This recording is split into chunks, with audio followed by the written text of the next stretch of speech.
주님 살아계십니다. 주님을 참으로 예배하는 이 시간 우리 모두가 되기를 소망합니다. 마가복음 2장 18절부터 22절까지 말씀입니다. 마가복음 2장 18절부터 22절까지 말씀 우리 한 목소리로, 얼마 안 되는 짧은 구절이니까 한 목소리로 함께 크게 봉독합시다. 시작. 요한의 제자들과 바리새인들이 금식하고 있는지라 사람들이 예수께 와서 말하되, 요한의 제자들과 바리새인들의 제자들은 어찌하여 당신의 제자들은 금식하지 아니하나이까? 예수께서 그들에게 이르시되, 혼인집 손님들이 신랑과 함께 있을 때에 금식할 수 있느냐? 신랑과 함께 있을 동안에는 금식할 수 없느니라. 그러나 신랑을 빼앗길 날이 이르리니 그날에는 금식할 것이니라. 생배 조각을 낡은 옷에 붙이는 자가 없나니 만일 그렇게 하면 기운 새 것이 낡은 그것을 당기어 헤어짐이 더하게 되느니라. 새 포도주를 낡은 가죽 부대에 넣는 자가 없나니 만일 그렇게 하면 새 포도주가 부대를 터뜨려 포도주와 부대를 버리게 되리라. 오직 새 포도주는 새 부대에 넣느니라 하시니라. 아멘. 금식 논쟁입니다. 금식을 경험해 보신 분 있으십니까? 저는 대학교 그때가 2학년 때였던 걸로 얼핏 기억이 나는데 정확하게 1학년인지 2학년인지 기억이 나지 않습니다. 신학을 전공했기에 대단한 하나님의 능력을 좀 받아보고 싶었습니다. 손을 얹고 기도했을 때 병이 낫고, 귀신 들린 자가 찾아왔을 때 축기도 해보고, 그런 놀라운 은혜를 이제 베푸는 이가 되고 싶었어요. 신학을 했으니 그 정도 포부는 있어야겠다 라고 생각을 하고 작정을 했습니다. 내가 금식 기도원에 가서 금식 기도하고 그 은혜를 받아오리라. 물론 그 전에는 이제 산에 올라가서 나무 뿌리도 뽑아보고자 작정을 해서 산기도도 이제 한참 하기도 했었는데 그거 가지고는 안 되더라고요. 그래서 금식을 좀 해봐야겠다. 생전 먹을 거에 너무 약한 사람이고 제가 먹는 걸 너무 좋아합니다. 맛있는 거를 포기할 수 없는 사람인데 금식을 작정을 하고 기도원에 들어갔어요. 첫날은 어떻게 잘 견뎠습니다. 이제 말씀도 보고 기도도 하고 배가 너무 고팠지만 괜찮았어요. 근데 둘째 날 아침에 이렇게 딱 눈을 떴는데 기도원이 좀 작은 기도원이었습니다. 기도하는 그 방, 그리고 작은 예배당, 그 다음에 식당, 이게 한 건물에 붙어 있었어요. 근데 아침에 밥을 하는 냄새가 막 올라오는 거예요. 금식 기도원이 아니었으니까. 이제 다른 이제 식사하시는 기도원 식구들 위해서 밥을 짓는데 그 밥 냄새가 방 안에 있는데 미치겠는 거예요. 아침도 참았고 점심까지도 잘 참았어요. 근데 이제 금식을 하시는 분들이 얘기하는 게 이제 둘째 날 저녁, 셋째 날 이 정도가 가장 고비라고 합니다. 저한테 고비가 찾아오는 거죠. 말씀도 눈에 들어오지 않고 기도도 집중이 되지 않고 배고파 죽겠다 소리만 입에서 연발을 하며 말씀은 펴놨는데 이게 집중이 안 되고 있는 그런 상황. 시간은 또 왜 이렇게 안 가는지 그게 너무 힘든 거예요. 저녁들을 먹는다고 이제 차려놓고 계시는데 말씀을 보는데 제 안에 이제 막 말씀이 눈에 안 들어오는 게 계속 넘기고는 있었어요. 계속 읽고는 있었고 기도도 하고 있었는데 그랬는데 어느 순간 갑자기 저에게 하나님의 계시와 같은 밝은 빛이 성경을 비추는 것처럼 이 구절이, 오늘 이 본문 말씀의 이 구절이 저에게로 이렇게 확 다가오는 거예요. 니도 왜 금식을 하냐? 혼인집에 신랑을 빼앗겼을 때 금식하는 거지. 너희들이 그 신랑이 있는데 나인 그 예수님 신랑인 예수님이 있는데 뭐하러 금식을 하냐라고 하는 말씀을 저에게 응답처럼 주셨어요. 그래서 그 말씀에 아멘하고 화답해서 바로 나가서 금식을 깨뜨리고 저녁을 맛있게 먹고 그 다음 날까지 집중해서 말씀 보고 기도하는 시간을 풍성하게 갖고 하산을 했습니다. 저에게는 너무 놀라운 은혜의 시간이었어요. 금식이 너무 힘들었습니다. 학교를 다니면 신학을 전공을 했기 때문에 그 안에서 정말 많은 바리새인과 열심당원들이 있어요. 이제 기도하는 기도파들부터 시작해서 일주일에 한 번씩 꼭 금식하는 금식파들, 뭐 그런 정말 다양한 종류의 경건 생활을 하는 우리 동기들이 많이 있었습니다. 그들을 봤을 때 제 안에서는 늘 신앙적인 열등감, 뭐 완전 열등감까지는 아니었지만 뭔가 내가 지금 잘하고 있는 건가? 라고 하는 생각들이 많이 들었었어요. 나는 금식도 못하지, 그리고 그들처럼 뭐 하루에 4-5시간씩 기도했다라고 자랑하지 못하지, 뭐 이런 나의 모습들이 늘 부족하게 여겨졌었죠. 그러나 군대 갔다 와서 군대 가서 예수님을 더 깊게 만나고 하나님의 말씀을 더 알아가면 알아갈수록 제 안에 자유함이 생겼었습니다. 참 자유를 느꼈어요. 내 안에 예수님이 계시고 예수님이 내 안에서 일하시는 게 느껴지고 그것이 내 삶을 얼마나 풍요롭고 복되게 하는지를 깨달아가면 갈수록 그런 형식적인 것들에서 자유로워지는 경험을 했습니다. 그렇다고 금식을 하지 말라는 소리는 아닙니다. 예수님도 오늘 말씀하실 때 금식을 애초에 금하신 건 아니에요. 근데 이제 오늘 이 본문 맥락 속에서 예수님이 금식을 왜 하느냐, 금식은 이럴 때 하는 거다라고 하는 본문이 예수님을 통해 주시는 그 메시지를 우리가 바르게 받고 금식과 경건의 생활들, 경건의 모습들을 어떻게 취해야 될지를 배우는 귀한 시간이 되기를 소망합니다. 금식을 3일 이상 해보신 분 있습니까? 한번 손 들어보실까요? 오우, 역시 훌륭하신 분들입니다. 3일 전 너무 힘들었어요. 이틀째 저녁부터 거의 뭐 그냥 하늘이 노래지더라고요. 존경스럽습니다. 그 뒤로 3일 이상 제가 금식을 해본 적이 없어요. 40일 금식기도 하다가 순교하신 목사님들 정말 존경스럽고 정말 대단하신 것 같습니다. 오늘 그 금식을 예수님이 어떻게 말씀하시는지 한번 살펴보겠습니다. 오늘날에도 좀 비슷하지만 그 당시에는 금식에 대한 이해가 사람들에게는 있었어요. 성경에서 이야기하는 금식, 그리고 그 성경에서 이야기하는 금식을 지키다 보니 우리가 이 금식을 또 이렇게 행하면 좋겠다라고 하면서 하나님의 은혜를 구하는 수단으로 그 당시 사람들이 금식을 삼았어요. 성경에서는 공식적으로 금식을 이야기한 것은 첫 번째로는 대속죄일, 성력으로는 7월 10일이라고 하는 날짜에 이스라엘 모든 백성들이 다 같이 모입니다. 그래서 속죄일, 그날을 나의 죄를 하나님 앞에 고하고 그 죄를 사함 받는 날로 기리는 날이 있어요. 그날 금식을 합니다. 대속죄일에 그렇게 금식하는 것, 죄의 속량, 하나님 앞에 회개, 돌이킴, 이런 것을 의미하는 거겠죠. 죄를 속죄하고 속량하기 위해서는 어떻게 해야 합니까? 내 안에 있는 죄를 후회해야 돼요. 그리고 나서 돌이키는 거죠. 내가 죄인이구나, 내가 임하는 죄가 있습니다 라고 하는 고백, 얼마나 가슴이 아프고 통탄할 노릇인가. 내가 하나님 앞에 서 있는 모습이 이런 죄인입니다 라고 하는 것을 고백하니까 슬프죠, 속상하죠. 그래서 옷을 찢고 머리에 죄를 뒤집어 쓰고 금식하면서 하나님 앞에 회개하는 시간을 갖는 거죠. 그리고 두 번째로는 그 당시에 이스라엘 백성들과 이스라엘 나라가 망한 상태입니다.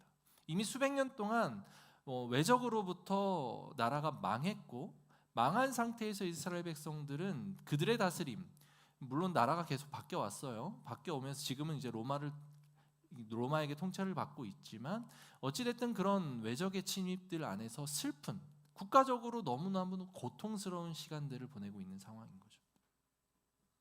거기에 개인까지, 개인의 어떤 슬픔, 힘든 일, 고통스러운 일, 그런 것들이 있을 때 금식하는, 그래서 그들은 공식적인 금식일을 정합니다. 주에 2번을 정해요.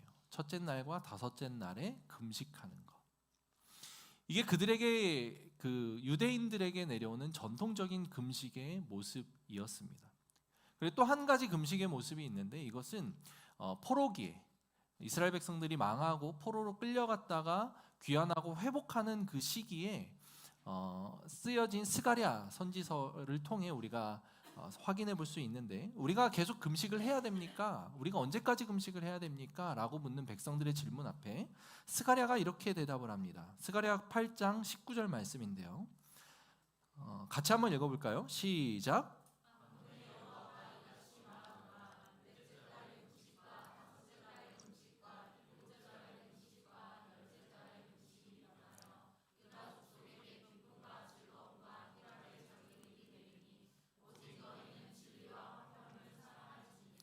네, 이스라엘 백성들에게 스가랴가 이렇게 이야기를 한 겁니다. 나라가 망했고 이제 멸망의 날이 와서 우리는 심판에 놓이게 되었다. 그런데 그날이 올 때까지 지금 이 슬픔을 유지하면서 우리가 금식하자. 그날을 기다리고 고대하면서 우리가 금식하자. 라고 스가랴 선지자가 백성들에게 이야기를 하고 있는 장면입니다. 근데 여기서는 뭐 넷째 달, 다섯째 달, 뭐 일곱째 달 이렇게 이야기를 하고 있는데, 이것을 이스라엘 백성들, 유대인들은 받아서 주에 하는 금식, 첫째 날과 다섯째 날에 하는 금식으로 이 금식의 전통을 이어받은 것이죠. 그래서 이들에게 있는 금식의 종류, 이 총 3가지 정도의 의미를 가지고 금식을 행해 왔는데, 예수님이 오늘 이 금식에 대한 질문, 아니 요한의 제자들과 바리새인의 제자들은 금식을 하는데 예수님 당신의 제자들은 왜 금식을 하고 있지 않습니까? 라고 묻는 사람들의 질문 앞에서 예수님은 3가지 비유를 들어서 이러이러해서 금식을 하지 않아도 된다라고 이야기를 하고 있죠. 근데 그 3가지 비유가 첫 번째는 혼인잔치의 비유였고, 두 번째는 헌 옷에 대한 비유였고, 마지막은 포도주에 대한 비유였습니다. 모두 다 새로운 시대가 왔다, 새로운 것이 왔다, 예수님의 이 땅에서 도래한 그 메시아, 그날이라고 하는 것을 암시하고 상징하는 비유를 들어서 금식에 대한 논쟁, 금식에 대한 사람들의 공격을 방어하는, 변론하는 모습을 볼 수 있습니다. 그렇다는 것은 이들이 질문한 금식, 이들이 왜 당신의 제자들은 금식을 하지 않습니까? 라고 이야기할 때 그 금식은 바로 종말을 기다리며 그날 하나님의 나라가 이 땅에 다시 오셨을 때, 심판자가 이 땅에 오셔서, 예언된 그 메시아가 오셔서, 다윗의 왕의 후손이 이 땅에 오셔서 이스라엘의 영광을 회복하는 그때까지, 로마의 그 압제로부터, 통치로부터 자유하고 이스라엘의 영광이 회복되는 그날까지 해야 되는 금식, 이스라엘 백성들에게는 너무도 중요한 의미가 있는 그 금식, 그것을 이야기하고 있다는 것이죠. 그래서 예수님이 새날이 왔으니 이제 금식하지 말라라고 반박을 하고 있는 거예요. 그게 그들의 금식의 이유였습니다. 왜 그런 금식을 당신의 제자들은 안 합니까? 금식이라고 하는 것은 매우 중요한 종교적인 행위였습니다. 그리고 이 시대에도 금식을 통한 많은 은혜를 우리가 누리고 있죠. 제가 그것을 부인하지 않습니다. 제가 못할 뿐이죠. 여러분들은 하셔도 좋습니다. 금식 많이 하십시오. 금식을 통한 은혜 분명히 있죠. 제가 그걸 부인할 수 없습니다. 너무 가까이서도 많이 봐오기도 했고, 거기에 담겨있는 의미가 중요하다는 것도 알기 때문이죠. 그런데 중요한 건 이 당시 사람들, 요한의 제자들과 바리새인의 제자들처럼 금식하지 않는 사람들을 향해서 당신은 왜 금식을 안 해? 라고 이야기하는 그 마음은 잘못돼도 크게 잘못되었단 말입니다. 이 시간 은혜를 구하는 수단, 그리고 은혜를 받은 것에 대한 감사의 모습들, 그런 것들이 교회 안에서 다양한 모습으로 나타납니다. 금식만 있겠습니까? 이제 앞선 선배 목사님들의 이야기들 속에 그런 게 참 많아요. 그 새벽 예배할 때 어떤 목사님은 불을 아예 다 꺼놓고 시꺼멓게 해놓고 새벽 예배를 한다고 합니다. 권사님들이나 이제 장로님들이나 나이든 집사님들이 이렇게 오시면 오늘 새벽 예배에 누가 나왔나, 누가 빠졌나, 이것들을 보는 게 가장 먼저 하시는 일이래요. 누가 안 왔으면 왜 새벽 예배 안 왔나 하고 이제 뒷말이 돌기 시작하는 거죠. 한 번 빠지고 두 번 빠지고 세 번 빠지면 저분은 직분을 받아놓고 새벽 예배를 안 나오고 있다, 장로님이 새벽 예배를 안 나온다, 이런 이야기들이 교회 내에 너무너무 시끄러운 거예요. 그래서 불을 꺼서 아예 누가 누군지 분간을 못 해버리게 만든다. 근데 불을 꺼도 이게 보인다는 거예요. 강대 앞에서 보이기도 하고, 이제 밖에 복도에서 불도 보이기도 하고, 로비 쪽에 나가면 또 보이기도 하고. 어떤 목사님은 이런 얘기를 합니다. 새벽 예배를 요즘에는 이제 그 시간대가 좀 많이 바뀌어서, 옛날에는 막 해 뜨기 전에, 농사 시작하기 전에 새벽 예배를 맞춰야 되니까 막 4시 반, 5시 이때 새벽 예배를 했는데, 요즘에는 5시에 한 번 하고, 또 직장인들이 예배 드리고 바로 직장에 갈 수 있도록 뭐 6시 아침 예배로 6시, 6시 반 이렇게 드리기도 하죠. 새벽 예배를 2번으로 나누어서 드리니까 너무너무 편해되는 거예요. 어떤 집사님, 권사님이 안 나와도 일부 예배에 나왔겠거니 생각하고 정죄를 못하는 거죠.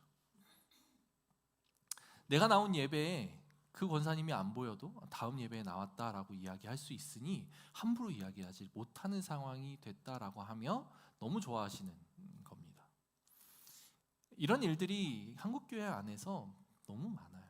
뭐 지금 새벽 예배를 단순하게 예를 들었지만, 새벽 예배뿐만이겠습니까? 주중 예배와 관련된 모든 것들이 다 그럴 것이고, 또 심지어 더 나아가서는 봉사하는 자리에서도 마찬가지입니다. 나는 이렇게 열심히 봉사하는데 저 인간은 뭐 하는 건가? 직분자들이 직분을 받았다고 교회를 섬기고 교회를 세워야 되는데 그러지 않고 뭐 자기 할 일 있다고 바쁘다고 막 그냥 가버린다. 나는 안 바쁜가? 나는 가정이 없나? 나는 돌볼 사람 없나? 뭐 이러면서 섬기고 봉사하는 너무도 아름다운 그 자리에 있는 사람들이 그러지 않은 사람들의 모습들을 보며 시험을 받기도 하고 정죄하기도 하고, 그것으로 자기의 의로 삼기도 하는 거죠. 누구처럼? 지금 성경에 나오는 이 요한의 제자들과 바리새인의 제자들처럼. 그들이 했던 금식 자체가 문제가 있었던 것은 아닙니다. 그것은 그들이 마땅히 해야만 했고 해서 받을 충분한 은혜들이 있었던 거예요. 금식을 하는 게 문제가 아닙니다. 그런데 금식을 한 그것이 자기들의 의가 되어버리는 순간, 나는 금식하는데 너는 왜 금식 안 해? 라고 하면서 그들의 신앙을 판단하고 그들의 마음의 중심을 비판하는 그런 정죄가 문제가 되는 것이죠. 우리 안에 있는 이런 모습들, 무엇이 문제이겠습니까? 무엇이 원인이겠습니까? 정죄하는 것 자유로워지기를 소망합니다. 우리 안에 있는 죄성이 끊임없이 우리로 하여금 그렇게 만들어요. 시작과 동기는 너무나도 좋죠. 하나님 받은 은혜에 내가 너무 감격해서 이런 거 합니다. 하고 싶습니다. 조금이라도 교회에 도움이 되고 싶어서 내가 이렇게 합니다. 할 수 있습니다. 그러나 그것이 어느 순간 내 죄성과 결부되고 결합되면서 내가 하는 이것이 누군가에게 더 박수받기를 원하고, 하지 않는 누군가를 비판하고 비난하는 화살이 되어 날아가는 그런 안타까운 모습들, 우리 안에는 없으면 좋겠습니다. 율법이라고 하는 것이 우리 안에 매우 중요한 요소로 다가와요. 어쩌면 우리에게 예배를 드리고 봉사를 하고 교회를 섬기는 그런 모든 것들이 어쩌면 율법처럼 우리에게 다가오는 것일 수도 있습니다. 그런데 율법은 순기능이 있고 역기능이 있어요. 율법의 순기능은 내가 죄인임을 인식하게 만들어주는 것입니다. 해야 되는 것 앞에 말씀 묵상하고 기도하고 봉사하고 교회를 세워가는 것, 우리가 마땅히 해야 되는 것입니다. 우리의 특권이죠. 근데 그것을 하지 못했을 때 우리는 어떤 마음이 듭니까? 죄책감에 빠지고, 야, 나 이래서 되냐? 막 이런 생각이 들고 막 합니다. 근데 죄책감에 빠지는 건 그렇게 좋은 모습은 아니죠.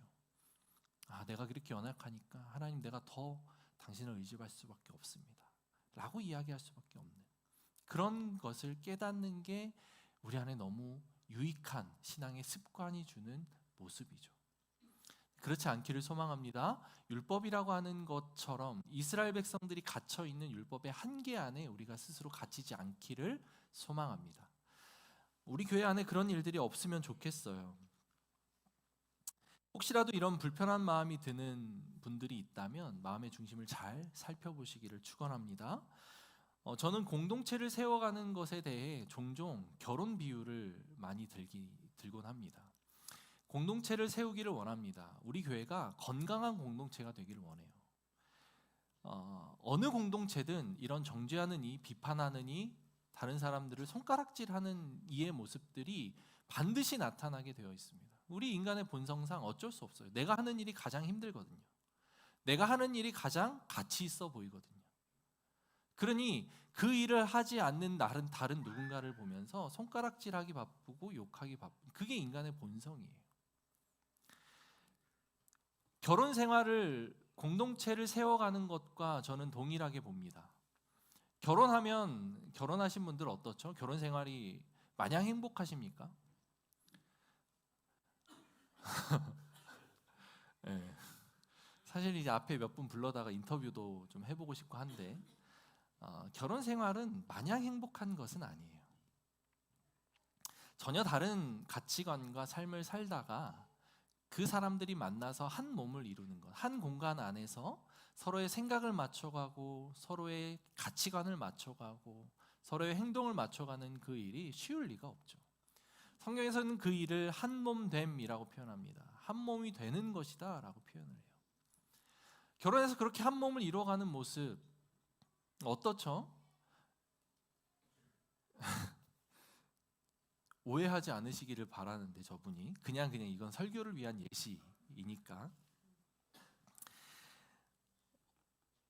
왜 맨날 나만 설거지하고 나만 빨래를 해야 되는가? 저 인간은 왜 밖에 나갔다가 들어오면 힘들다고 소파에 누워만 있는가? 저만의 이야기입니까? 아니죠. 이게 나도 모르게 그냥 거기로 가는 거니까, 힘들었으니까. 왜 만날 나만 집에서 애들하고 씨름하고 애들에 대해서 관심을 갖고 애들에 대해서 에너지를 쓰는 거는 당신은 아니어야 되는가? 양말을 뒤집어 놓지 말라고 그렇게 이야기를 하는데 빨래해 주는 것도 내가 억울한데 양말은 왜 그렇게 맨날 뒤집어서 놓는가? 치약을 가운데에서부터 짜서 쓰지 말고 끝에서부터 짜서 쓰라고 몇 번을 이야기를 하는데 아침 이 바쁜 시간에 다시 그 치약을 정돈하느라고 정신없게 만드는 그 인간은 도대체 어떤 인간인가? 뇌구조가 어떻게 생겼는가? 여러 가지 것들. 드라이를 하고 나면 머리카락 그냥 그때 정리하면 얼마나 좋아.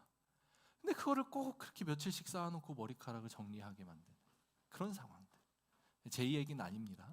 제가 지금 시선을 못 마주치고 있는데 그런 거, 이 모든 것들이 다름이잖아요.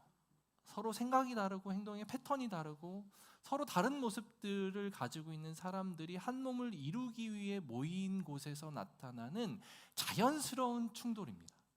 이건 너무 당연한 거예요. 그럴 때 우리는 어떻게 반응하죠?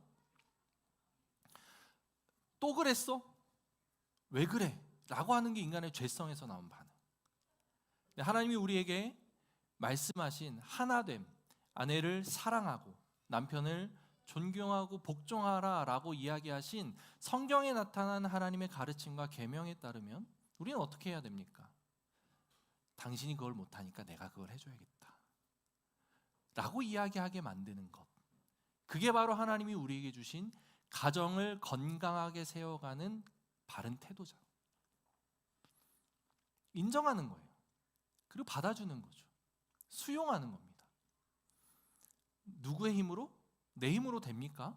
우리 안에 있는 죄성은 그거로 하여금 끊임없이 야 경계 만들어, 질서 만들어, 규칙 만들어, 서로 약속해, 그렇게 해서 그냥 그렇게 살게 해야 돼. 끊임없이 그럼 들어와, 끊임없이 너만 희생해야 돼. 세상에서는 그렇게 이야기를 하죠. 근데 성경에서는 어떻게 얘기합니까? 예수님이 십자가에 못 박혀 죽을 때까지 그렇게 헌신하고 사랑해. 그게 성경의 가르침이에요. 서로 그렇게 사랑해라, 서로 그렇게 헌신해라, 서로 그렇게 맞춰줘라. 누가 우리에게 그렇게 하신 것처럼? 예수님이 그렇게 하신 것처럼. 그게 하나님 나라의 법이고 하나님 나라의 가치관이죠. 새로운 질서를 살아가는 그리스도인들이 해야 되는 모습입니다. 그런 부딪힘들이 있을 때마다 우리는 성화되어져 가는 기회를 주심에 감사해야 돼요. 아, 하나님 또 이렇게 나로 하여금 예수님을 닮아가는 기회를 주시는군요. 참고 마음은 그렇지 않지만 억지로 한번 웃어보고, 내가 할게, 부드럽게 말해보고, 그러면 그 순간은 다툼이 아니라 하나님이 주신 샬롬과 평안이 그 가정에 임하게 되는 거예요. 이게 우리에게 주시는 새로운 질서잖아요.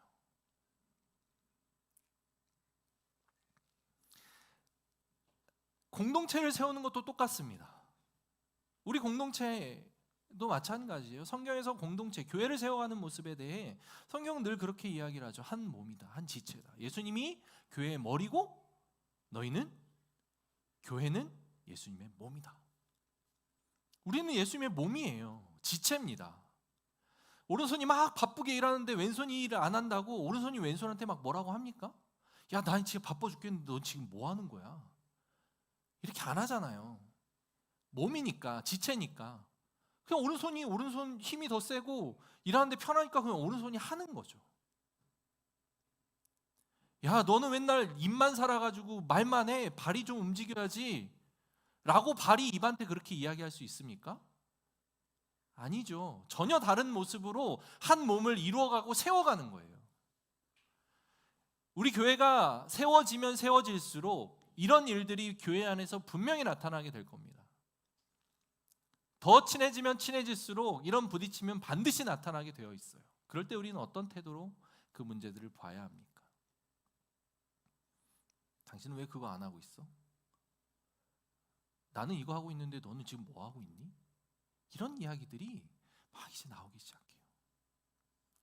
수요예배 나오시는 분들이 수요예배 안 나오는 사람을 보며, 야, 저 인간 신앙이 저기밖에 안 됐어? 뭐 이렇게 이야기하는, 그럴 때가 안 올 것 같죠? 지금은 제가 봤을 때 너무 좋은 허니문 타임이기 때문에. 근데 그렇지 않습니다. 분명히 와요. 그럴 때 우리가 이 말씀을 기억하고, 우리가 정죄하면 안 되는 이유를 반드시 기억해야 돼요. 다름입니다. 틀린 게 아니에요. 그리고 연약함입니다. 아직 못하는 지체가 있으면, 뭐 예를 들면 몸 안에서 오른팔이 다쳐서 아프면 그 오른팔을 배려해줘야 되잖아요. 아직 거기까지 신앙의 성숙이 이루어지지 않아서 그 정도밖에 행동할 수 없는 이가 있다면 그것을 왜 그거밖에 못해라고 비판하고 비난하는 게 아니라 거기까지 수용해줘야 되는, 그게 공동체, 한 몸됨을 이루는 교회의 모습이어야 된다라는 거죠. 비판하는 것은 좋지 않습니다. 그냥 좋지 않은 수준이 아니라 예수님을 모신 이로써 예수님을 때로는 한켠에 몰아놓고 내가 주인 되고자 하는 생각으로 인해서 나오는 그런 태도들이에요. 예수님 잘 모르는 거죠. 예수님 십자가 왜 졌는데? 당신의 죄 때문에 졌는데 당신이 뭐가 잘났다고 그렇게 이야기를 합니까? 저에게 하는 얘기입니다. 그런 거예요. 비판은 그렇게 하지 않기를 소망합니다.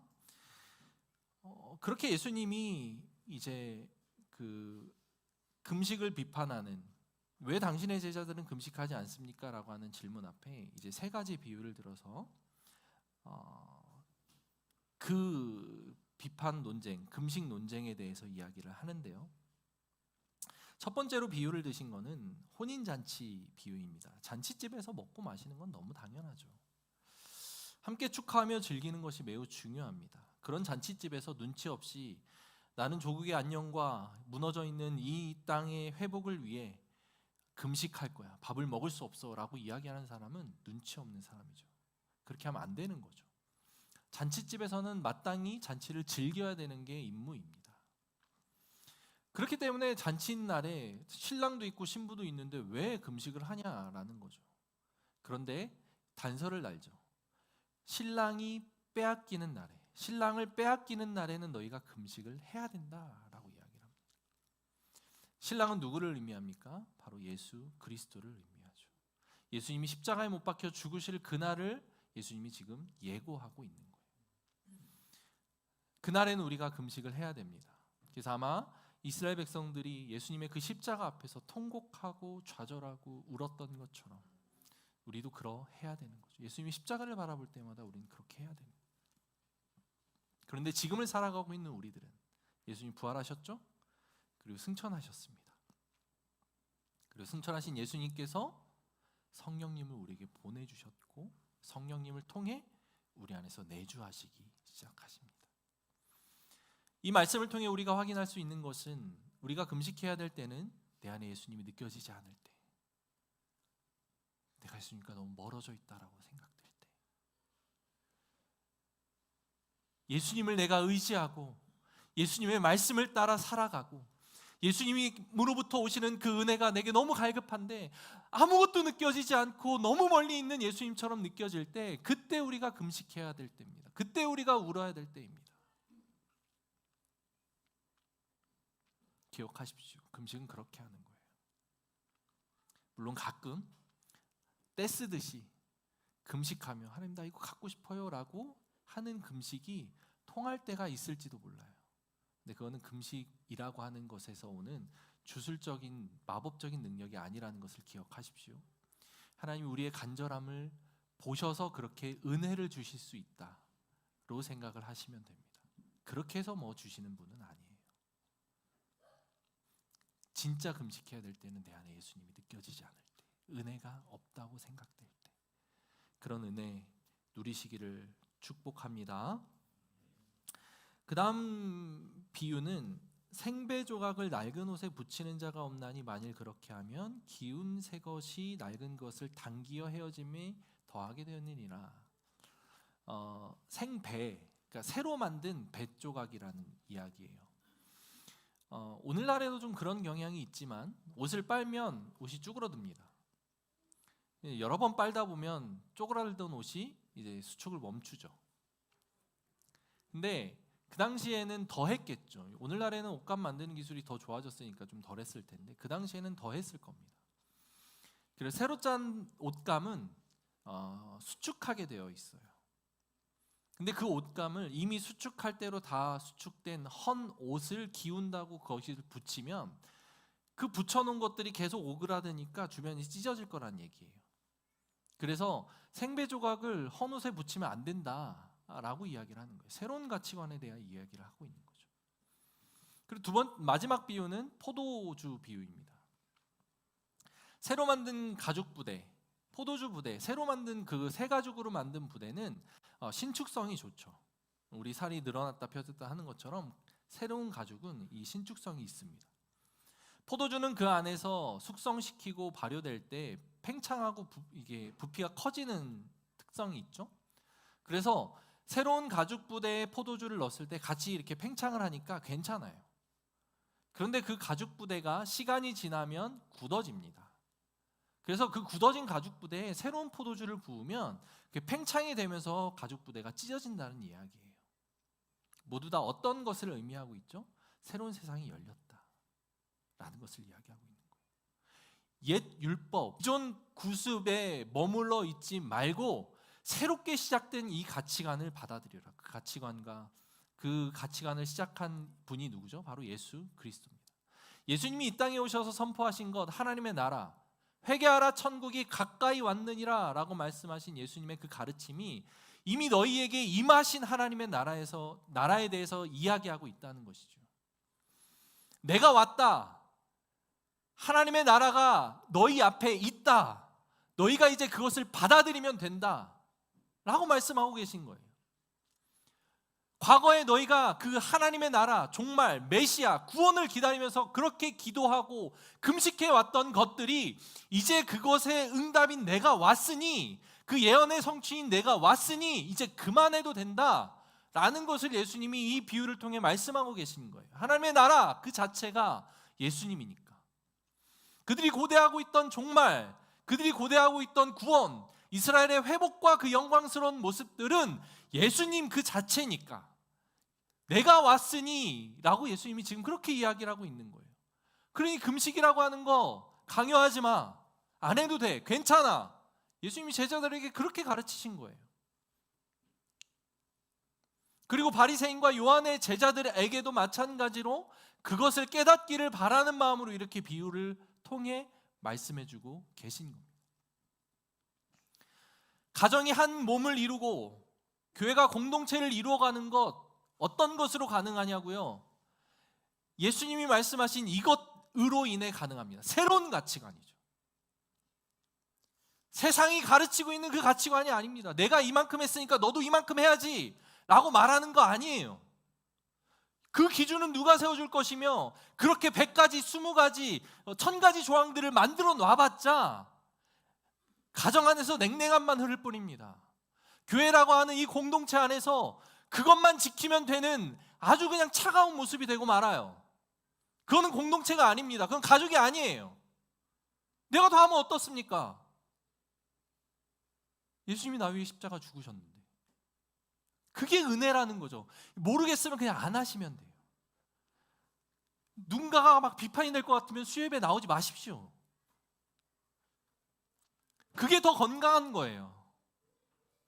나올 거면 은혜로 하십시오. 하실 거면 은혜로 하십시오. 하나님 나라 통치입니다. 다스림이에요. 하나님께서 여러분을 다스리는 그 다스림, 가정과 이 공동체 안에서 풍성하게 넘쳐나기를 소망합니다. 우리가 그런 공동체를 꿈꾸는 거예요. 그런 공동체를 이루어 가기를 소망하는 겁니다. 그런데 이게 결코 쉽지 않죠. 고통스럽습니다. 내 죄를 발견하는 것도 고통스럽고, 다른 사람의 그런 모습을 품어주는 것도 고통스러워요. 너무 고통스러워요. 그게 쉬운 일 아니죠. 그런 모습이 가능합니까? 가정 안에서 부부가 그렇게 한몸됨을 이루는 것이 가능하냐고요. 교회가 그런 공동체를 이루는 것이 가능합니까? 아니요. 성경은 그것을 가능하다고 이야기하지 않습니다. 그게 우리가 추구해야 될 모습이지, 온전하게 이 땅 가운데서 그것을 이룰 수 있을 것이라고 얘기하지 않아요. 불가능한 모습입니다. 실망하지는 마십시오. 그러나 포기하지 마십시오. 언제 완성이 됩니까? 예수님이 이 땅에 다시 오셨을 때. 우리는 단편적으로 경험할 수 있어요. 예수님이 다스리고 계시니까 조금씩이나마 그 모습들을 맛볼 수 있어요. 그 모습을 맛볼 때 얼마나 행복한 줄 아십니까? 공동체라고 하는 것을 이룬, 공동체성을 경험할 때 정말 너무너무 행복해요. 너무너무 만족스러워요. 왼뺨을 때리면 오른뺨을 돌려대라는 예수님의 가르침, 하나님 나라의 법이죠. 야, 오리만 같이 동행하자. 5km만 나랑 같이 가줄래? 그러면 아니요, 10km도 같이 가줄 수 있어. 10km 가주는. 그게 하나님 나라 가치관이잖아요. 하나님 나라 법입니다. 숨 막혀서 어떻게 그렇게 살아요? 화가 나면 그냥 화도 좀 내고, 마음속에 막 정죄가 일어나면 막 정죄도 좀 하고, 손가락질도 좀 하고, 뒷담화도 좀 하고. 그게 우리가 살아가는 편한 모습 아닙니까, 목사님? 어떻게 그렇게 숨 막히게 그렇게 살아요? 그런데 그 안에 들어가 살아보시면 그 안에 참 자유가 있다는 것을 경험할 수 있어요. 아침에 애들 이제 태우러 갈 때마다 도대체 이 신호는 내가 가려고만 하면 빨간불로 바뀌어가지고, 안 그래도 늦어 죽겠는데 보이는 차가 없으면 그냥 무시하고 가고 싶기도 하고,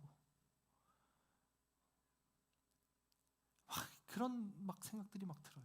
교통법규 왜 이렇게 깐깐하게 우리 숨막히게 이렇게 하나? 근데 여러분 그렇습니까? 교통법규가 없는 세상을 한번 상상해 보시겠습니까? 얼마나 위험하고 얼마나 무질서하고, 내가 편한 대로 가고자 하는 그 사람들의 욕망이 얽혀 들어가면 교차로는 교차로마다 난리가 날 거예요. 법이라고 하는 그 테두리가 우리에게 주는 안정감, 그것이 하나님 나라 법, 하나님께서 세우신 새로운 질서는 너무도 놀라운 은혜, 더 큰 은혜를 우리에게 부여해 주신다라고 하는 사실을 기억하십시오. 그게 구속이고 그게 참 자유예요. 구속을 통한 자유, 죄를 속량해 주면 동시에 하나님 나라 법으로 우리를 지배하고 다스리시는, 그 안으로 들어가서 진정한 행복을 누리는 우리 고백교회 성도님들 되기를 축복합니다. 네, 기도하겠습니다.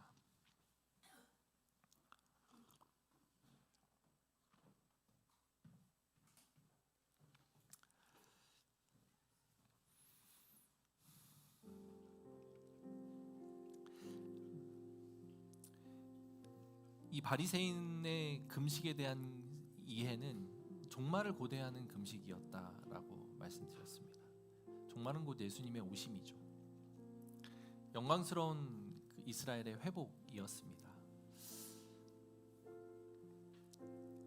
근데 막상 예수님이 오셨을 때 그들은 예수님을 바라보면서도 왜 예수님이라고 하는 메시아가 오기를 고대하는, 그러면서 우리가 하기로 한 금식을 하지 않느냐라는 질문을 해요. 이거보다 더 큰 모순이 어디 있습니까? 여러분, 여러분들 앞에 우리의 삶을 참으로 복되고 행복하게 만들어주는 예수님이 있어요. 그 예수님을 보면서 우리는 전혀 다른 것에 관심을 두며, 주님, 내 인생이 조금 더 평안하고 우리 가정이 조금 더 화목하고 우리의 삶이 조금 더 안정되기를 원합니다 라고 부르짖는 것과 뭐가 다를까요? 예수님은 이미 여러분들 앞에 계시고 여러분들 안에 계십니다. 우리가 그것을 거부하지 않으면 돼요. 그 예수님의 통치와 다스림 안으로 들어가면 됩니다. 불편한 마음이 올라올 때마다 불편한 마음을 여과없이 드러내 보십시오. 그게 얼마나 지옥 같은 삶을 연출하게 될지. 여러분들의 가정에서, 회사에서, 교회에서 세상이 이야기하는 그 가치관대로 살아보십시오. 얼마나 고통스러운 인생이 펼쳐질지 우리는 뻔히 알고 있습니다. 이미 경험해봐서 아실 거예요. 근데 하나님 나라 법은 때로는 손해보기도 하고 때로는 바보 같다라고 사람들이 이야기하기도 하고, 어떻게 그렇게 세상을 살아가 멍청하게, 그럼 너 세상에서 네 몫은 아무것도 못 챙기고 거지가 될 거야 라고 이야기를 하기도 합니다.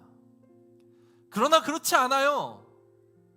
그런 삶은 온전하고 천국 같은 가정을 우리에게 허락할 것이고, 그 가정의 확장과 그 가정과 비슷한 안정감과 행복을 누리는 교회 공동체를 허락하게 될 것이고, 세상에 나아가서는 사람들이 우리를 보며 참으로 너희들 안에 하나님이 존재하시는구나, 너희들을 보니 예수님이 살아계시는구나 라는 이야기를 듣게 만드는 그런 복된 삶의 모습이 될 겁니다. 참 평안을 누리게 될 거예요. 참 행복을 누리게 될 겁니다. 하나님 나라가 거기에 있어요. 그런 우리 하나님 나라를 누리면서 살아갑시다. 그런 공동체를 우리가 함께 이루어갑시다. 그런 우리가 되겠습니다 라고 하나님 앞에 고백하며 기도하는 시간 갖기를 원합니다. 기도하겠습니다. 하나님 아버지, 감사합니다. 하나님, 이스라엘 백성들의 그 금식 습관들이, 그리고 그들 마음속에 있었던 금식하지 않는 예수님의 제자들을 보며 품었던 불편한 마음들이, 아버지 하나님, 우리가 품고 있는 생각과 아버지 하나님 다르지 않다면 주님 용서하여 주옵소서. 회개케 하여 주옵소서. 비판하고 남을 판단하고 정죄하는 마음들, 지금은 늘지 않는다 할지라도 언젠가 그럴 수 있다면 하나님 우리가 연습하게 하여 주옵소서. 아버지 하나님, 주님의 다스림, 예수님의 그 통치와 예수님의 그 은혜 안으로 들어가는 모습들이 포용하고 수용해주고, 그럼에도 불구하고 내가 너를 사랑한다, 그럼에도 불구하고 내가 너를 기다린다 라고 이야기하는 그 마음 앞에 온전하게 엎드려지고 하나님 앞에 나아갈 수 있는 그런 귀한 우리 성도님들 될 수 있도록 주여 역사하여 주옵소서. 하나님, 이 금식 논쟁이 2000년 전에 있었던 바리새인이라고 하는, 그리고 요한의 제자들이라고 하는 경건주의에 빠져있고 매너리즘에 빠져있고 악의 축처럼 여겨지는 그들만의 문제가 아니라 이 시대에 살아가는 우리의 문제일 수 있다는 사실을 기억하며 경각심을 품고 이 말씀을 받아들이게 하여 주옵소서. 주님 감사합니다. 이 공동체가 세워짐에 있어서 하나님, 남을 비판하기보다는 사랑하고 정죄하기보다는 품고 기도하는 우리들의 삶이 될 수 있도록, 그것이 익숙해지고 훈련되고 연습될 수 있도록 주님 우리를 다스려 주시옵소서.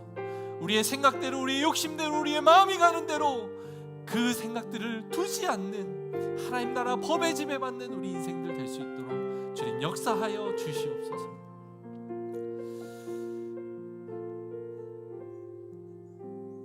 지금도 살아계셔서 역사하시는 하나님, 우리 안에 내주하셔서 우리에게 끊임없이 말씀하시기를 원하는 하나님, 그 하나님의 일하심을 우리가 기대하고 꿈꿉니다. 주님, 우리에게 가정을 허락하시니 감사합니다. 비판하지 않고 정죄하지 않고 그를 품고 그를 사랑하며 예수 그리스도를 닮아가는 장으로 만들어 주심에 감사합니다. 나를 힘들게 하는 배우자를 향해, 나를 힘들게 하는 부모님과 자녀들을 위해 더 기도하고 그 계기가 하나님을 닮아가고 예수님을 닮아가는 거룩에 이르는 기회로 삼을 수 있는 그런 우리 복된 성도님들 되게 하여 주옵소서. 우리 고백교회 공동체도 새로운 하나님 나라의 법에 지배받기를 소망합니다. 우리는 인간이기에 부족한 모습이 있을 수 있고, 때로는 불만이 있고, 때로는 비판을 하고, 때로는 정죄할 수도 있음을 합니다. 그러나 그럴 때마다 주님께 나아가게 하여 주옵소서. 내가 뭐라고 그런 생각을 하는가, 내가 뭐라고 그런 이야기들을 하는가, 비판하고 정죄하지 않는 새로운 하나님 나라 법에 지배받는 이 공동체, 아름다운 공동체가 될 수 있도록 하나님 축복하여 주옵소서. 감사드립니다. 주님, 그 은혜를 누릴 때에 여기가 얼마나 아름다운 천국이 될지 꿈꾸어 봅니다. 그 아름다운 나라를 세워가는 우리 모두가 되게 하여 주옵소서. 감사드리며 살아계신 예수님의 이름으로 기도합니다. 이제는 우리를 구원하신 예수 그리스도의 은혜와 하나님의 사랑과 성령님의 교통하심이 오늘 이 말씀 앞에 아멘으로 화답하고 새로운 하나님 나라 법, 하나님 나라 질서의 지배받기를 소망하고 다짐하는 사랑하는 고백교회 성도님들 머리 위에 이제로부터 영원토록 함께 있을지어다. 아멘.